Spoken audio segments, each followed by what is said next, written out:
Миллионер спорил, что никто не сможет укротить его коня. Но то, что сделал этот бездомный мальчик, всех поразило. Дорогие зрители, прежде чем мы продолжим, напишите в комментариях, где вы находитесь. Нам правда интересно узнать, из какого вы города. Приятного просмотра. Жаркое полуденное солнце выжигало поместье Ла Кампана, разбросанное среди сухих равнин центральной Аргентины. Вдоль идеально подстриженных кипарисов ходили конюхи, поливая газон, подметая дорожки и расчесывая гривы дорогостоящих скакунов.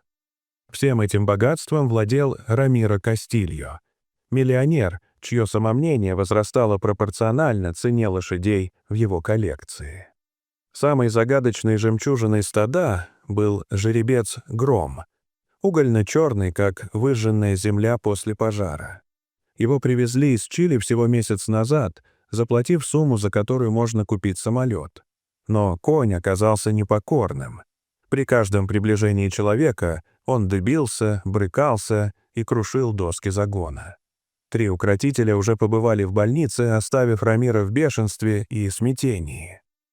Отчаянный владелец вызвал знаменитого скакуна, Луиса Моралеса.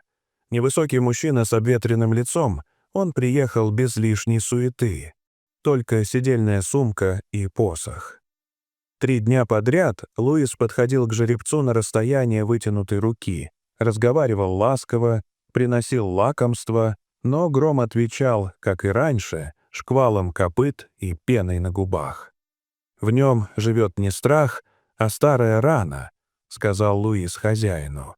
«Его дух уже однажды сломали, и он никому не доверяет». Рамиро, уязвленный намеком на собственную некомпетентность, выгнал укротителя, не заплатив ни цента. А ночью в клубе для элиты родилась идея сделать из этого шоу. Пари Рамиро — $50 000 тому, кто продержится на Громе 3 минуты. Разнеслось через газеты и радио. Лучшие ковбои, испанские наездники-классики, даже пара цирковых артистов приехали испытать удачу. Никто не держался дольше 30 секунд. Одного конь подбросил и зажал к ограде, другого швырнул через голову, третьего пришлось увозить на скорой. В 28-й день у кованых ворот Ла Кампаны появился босоногий мальчик. Ему едва исполнилось 12, звали его Ричард. «Вернись к мамочке», — усмехнулся охранник. «У меня нет мамы», — спокойно ответил Ричард. «Я пришел попробовать».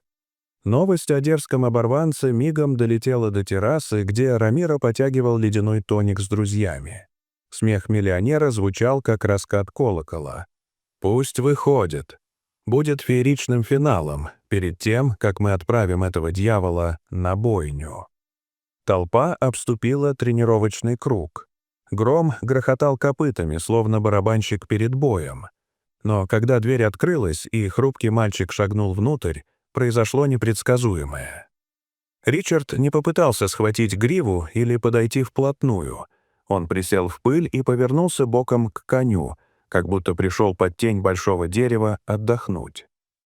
5, 10, 20 долгих секунд Гром тяжело дышал, то пошатывая хвостом, то резко вскидывая морду.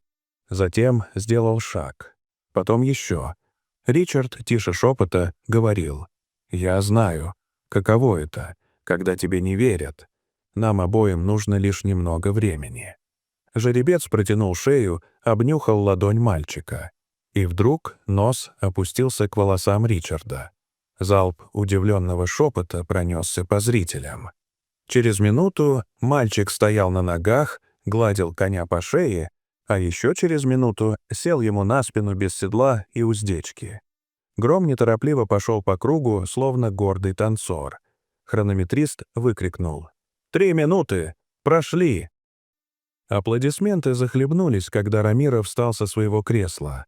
«Плата твоя, но конь остается моим имуществом».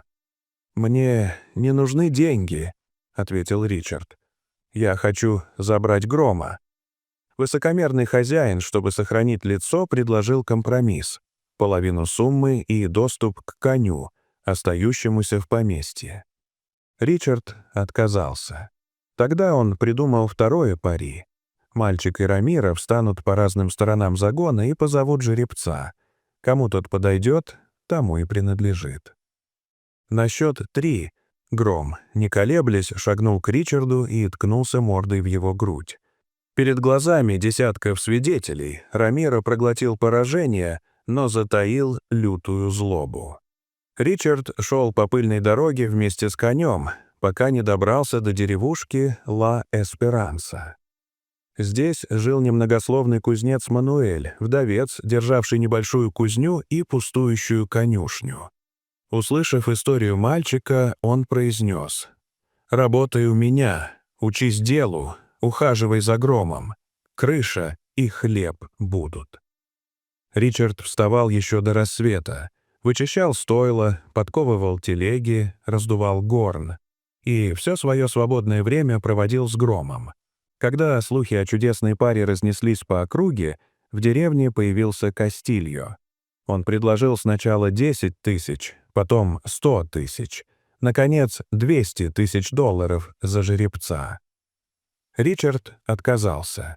Кастильо ушел с предупреждением: «Я не привык слышать отказы». Через неделю под лунным светом двое людей в черном взломали конюшню. Ричард успел поднять тревогу, и жители выбежали с фонарями и вилами. Воры скрылись, но стало ясно. Дело запахло войной. Многие жители решили защищать мальчика и коня. Тогда Кастильо пошел официальным путем, подал иск о возврате собственности, приложив все документы и счет-фактуры. День слушания проходил в провинциальном суде Сан-Мартин. Судья Андрес Лусеро славился неподкупностью и честностью. С одной стороны колонна адвокатов Кастильо, с другой — дрожащий Ричард и несколько свидетелей. Юристы Рамиро твердили о собственности и убытках. Ричард говорил о чести слова, о выборе живого существа, о переменах в поведении животного.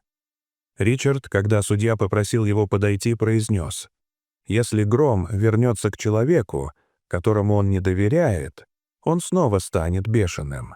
А если останется со мной, будет спокоен и счастлив. Конь, не статуэтка, он чувствует». В этот момент дверь распахнулась.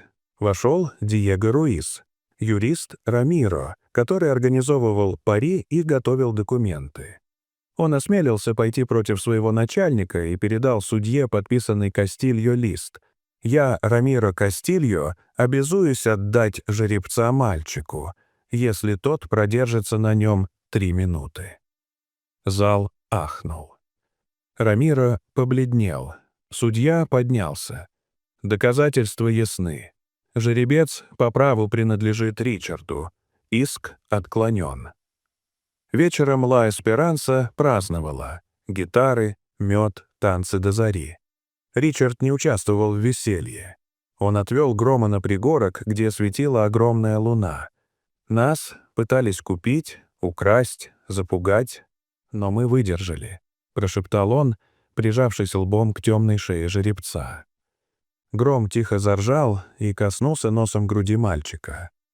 Две одинокие души стояли рядом, а ветер шептал, что иногда сильнее всех тот, кто защищает, а не подчиняет. Дорогие зрители, что вы думаете об этой истории? Расскажите, пожалуйста, в комментариях.